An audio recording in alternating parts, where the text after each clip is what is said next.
ഉണ്ടാക്കുന്നത് മാങ്ങാ ചമ്മന്തിയാണ്. മാങ്ങാ ചമ്മന്തിയൊക്കെ എല്ലാവർക്കും അറിയുന്നത് തന്നെ ആയിരിക്കും. പക്ഷേ ഓരോരോ സ്ഥലത്തും ചെറിയ എന്തെങ്കിലും വ്യത്യാസങ്ങളുണ്ടായിരിക്കും ഈ ചമ്മന്തികളൊക്കെ അരച്ചെടുക്കുമ്പോൾ. പണ്ട് മുതൽ തന്നെ എൻ്റെ വീട്ടിലൊക്കെ ഉണ്ടാക്കിയെടുക്കുന്ന രീതിയിലാണ് ഞാനിത് ചെയ്യുന്നത്. അപ്പോൾ അത് നമുക്ക് എങ്ങനെയാണെന്ന് നോക്കാം. ചമ്മന്തി അരച്ചെടുക്കാൻ വേണ്ടി ഞാനൊരു വലിയ മാങ്ങ എടുത്തിട്ടുണ്ട്. ഇത് അത്യാവശ്യം പുളിയുള്ള മാങ്ങയാണ്. ഇനി നമുക്കിതിലേക്ക് നമ്മൾ മാങ്ങ എത്രയാണ് എടുത്തിട്ടുള്ളത് അതിൻ്റെ പകുതി തേങ്ങ എടുക്കാം.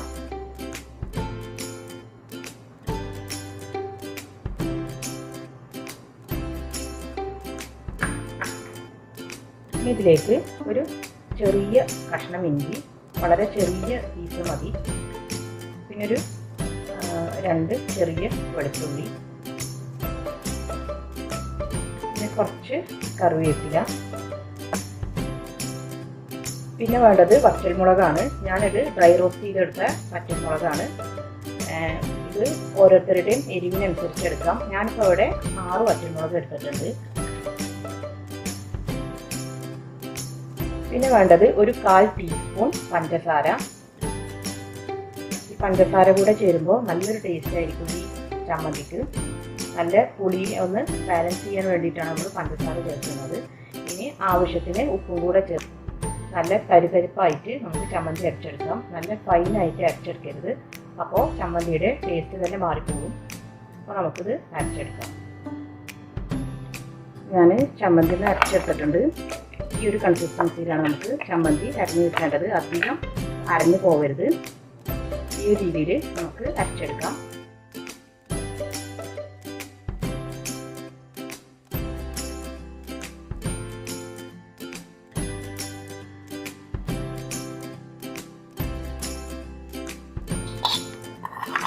അല്പം വെളിച്ചെണ്ണയിൽ കുറച്ച് കടുകും കറിവേപ്പിലയും ഒരു വറ്റൽമുളകും കൂടെ നമുക്ക് താളിച്ചൊഴിക്കാം.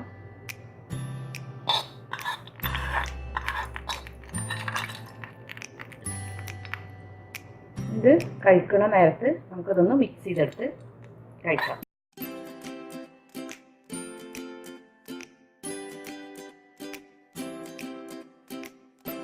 ഞാനിപ്പോൾ ഇവിടെ എടുത്തിട്ടുള്ളത് നല്ല പുളിയുള്ള പച്ച മാങ്ങയാണ്.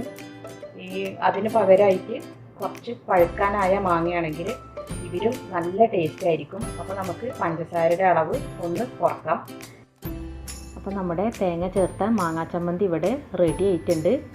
ഞാനിപ്പോൾ ഇതിൽ വറ്റൻമുളക് ഡ്രൈ റോസ്റ്റ് ചെയ്തിട്ടാണ് ചേർത്തിട്ടുള്ളത്. അതിന് പകരമായിട്ട് നല്ല കണലിൽ കരിയാതെ ചുട്ടെടുത്ത വറ്റൻമുളക് ചേർക്കുകയാണെങ്കിൽ ഇതിനേക്കാളും നല്ല ടേസ്റ്റി ആയിരിക്കും. ഞാനിപ്പോൾ ഇതിനുള്ള സൗകര്യം ഇവിടെ ഇല്ലാത്തത് കൊണ്ടാണ് ഞാൻ ഡ്രൈ റോസ്റ്റ് ചെയ്തെടുത്തിട്ടുള്ളത്. അപ്പോൾ എല്ലാവരും ഈ രീതിയിലൊന്ന് ട്രൈ ചെയ്ത് നോക്കണം. ഇനി അടുത്ത നല്ലൊരു റെസിപ്പിയുമായി വരുന്നത് വരെ താങ്ക് യു.